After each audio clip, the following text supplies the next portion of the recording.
Hi friends, please subscribe to Amravati Media and press the bell icon for more latest updates.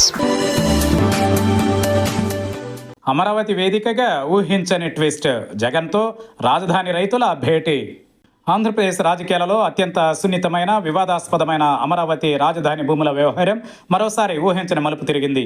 కూటమి ప్రభుత్వం అధికారంలోకి వచ్చిన తరువాత Amaravati project పనులు వేగవంతమవుతున్న తరుణంలో భూసేకరణ ప్రక్రియపై తీవ్ర అసంతృప్తితో ఉన్న రాజధాని రైతులు నేరుగా వైఎస్ఆర్సీపీ అధినేత మాజీ ముఖ్యమంత్రి వైఎస్ జగన్మోహన్ రెడ్డిని కలవడం రాష్ట్ర రాజకీయాలలో పెను సంచలనంగా మారింది.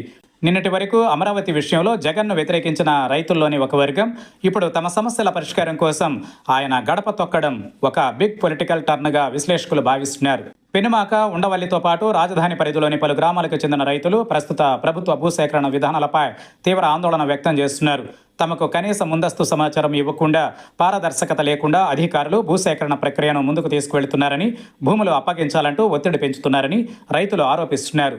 గతంలో తాము ఇప్పటికే రాజధాని కోసం భారీగా భూములు ఇచ్చామని, ఇప్పుడు మళ్లీ మిగిలిన భూములను కూడా లాక్కుంటే తమ జీవనాధారం పూర్తిగా దెబ్బతింటుందని వారు ఆవేదన వ్యక్తం చేస్తున్నారు. ఈ క్రమంలోనే తమ గోడును వెళ్లబోసుకునేందుకు ప్రభుత్వ దూకుడుకు అడ్డుకట్ట వేసే వ్యూహంతో రైతులు జగన్మోహన్ రెడ్డిని కలవడం ఐటీ క్యారిడార్ రాజకీయ వర్గాలలో హాట్ టాపిక్గా మారింది.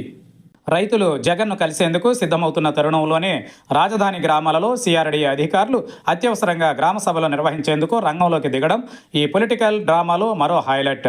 రైతులు ప్రతిపక్ష నేతను కలవకుండా అడ్డుకునేందుకు లేదా డైవర్ట్ చేసేందుకే ప్రభుత్వం వ్యూహాత్మకంగా సరిగ్గా అదే రోజు గ్రామ సభలను ఏర్పాటు చేస్తుందని రైతులు బహిరంగంగానే అనుమానిస్తున్నారు. అయితే ప్రభుత్వ వ్యూహాన్ని రైతులు గట్టికట్టారు. అధికారుల పిలుపును లెక్క చేయకుండా గ్రామ సభలను పూర్తిగా బహిష్కరించారు. సభలకు వెళ్లకుండానే అధికారుల నోటీసులపై తమ అభ్యంతరాలను నిలదీసే ప్రశ్నలను సంధించడంతో సిఆర్డీ అధికారులు తీవ్ర ఇబ్బందికర పరిస్థితిని ఎదుర్కొన్నారు. రైతుల నుంచి ఊహించని నిరసన వ్యక్తమవడంతో సమావేశాలను పూర్తి స్థాయిలో నిర్వహించలేక అధికారులు మధ్యలోనే వెనుదిరగాల్సి రావడం స్థానికంగా కలకలం రేపింది. ఈ వివాదంపై ప్రభుత్వం తన పంథాను స్పష్టం చేస్తోంది. రాజధాని అభివృద్ధి కోసం జరుగుతున్న భూసేకరణ అంతా చట్టబద్ధంగానే సాగుతోందని, నిబంధనల ప్రకారమే రైతులకు నోటీసులు జారీ చేశామని అధికారులు వాదిస్తున్నారు. కానీ భూమిలే నమ్ముకుని బతుకుతున్న రైతు కుటుంబాలు మాత్రం తమ భవిష్యత్తు ఏమవ్వాలని ప్రశ్నిస్తున్నాయి.